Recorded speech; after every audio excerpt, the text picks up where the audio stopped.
Georg Neumann died on the 12th of March 2012 in a town called Dielich in Saxony, Germany. Even though I had known George for 3 years, I knew very little about his past life that had not been associated with music. To speak to the man was to come away with the impression that it was notes and beat that flowed through his veins. To play music with him was to be swept into a world where the tune and the song were all that mattered.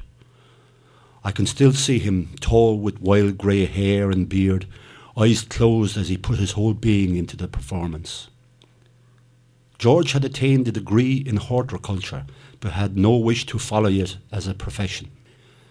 Instead, he became a central part of the new music culture that was beginning in the old East Germany. George embraced every type of music with the energy that was his trademark. He told me that when he was a teenager, his grandmother had given him a mandolin. Having mastered this instrument, he proceeded to become an accomplished musician on guitar, dobro guitar, bass, double bass, piano and percussion. I remember him well in O'Neill's bar hammering out a rhythm on a bodhrán like a native Irishman. George studied and embraced many types of music, including old German folk music, jazz and country, sometimes fusing them all together to produce a unique sound. But it was Irish traditional music that was his great love. He often said that somewhere in the distant past there must have been an Irish ancestor, and I would not be surprised if that was true. He was also a gifted composer, songwriter, and we had the pleasure of recording some of his compositions with him. In a church in Halle, we recorded the Sandsbar of Tramore, a song that he wrote while on one of his visits to the town. He loved the old Irish songs and was never happier than adding his personal twist to old favourites such as the Foggy Jew, the Wild Rover or Whiskey in the Jar.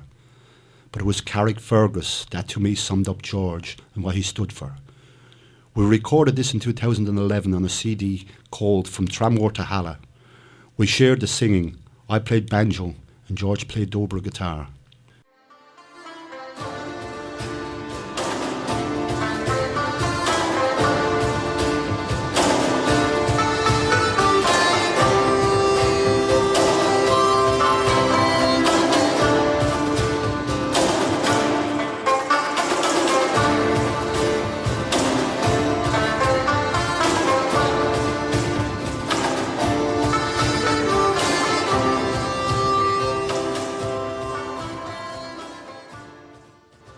George visited Tramore several times and played many sessions with Boxty and with other musicians.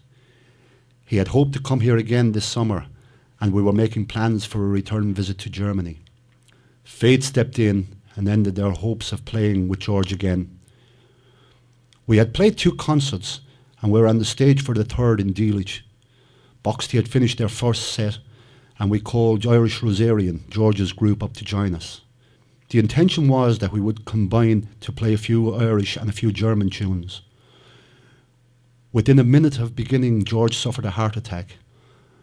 Despite the great efforts of the emergency service for over an hour, he never recovered. 51 years old was far too young to leave a world that had not seen or enjoyed what George had to give.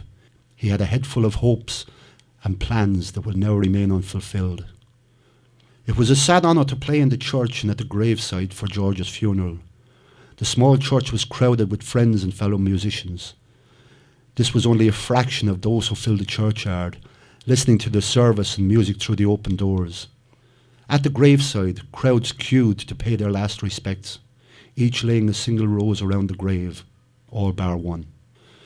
Freddie was a bass player who had often played with George, and like George had a great love of nature. Neither agreed with cutting flowers, preferring to see them in bloom in the sweeping meadows that abound in this part of Germany. Freddie carried no flowers, but 2 guitar strings were laid with reverence among the red and white blooms, a gesture that touched a lot of those who knew George.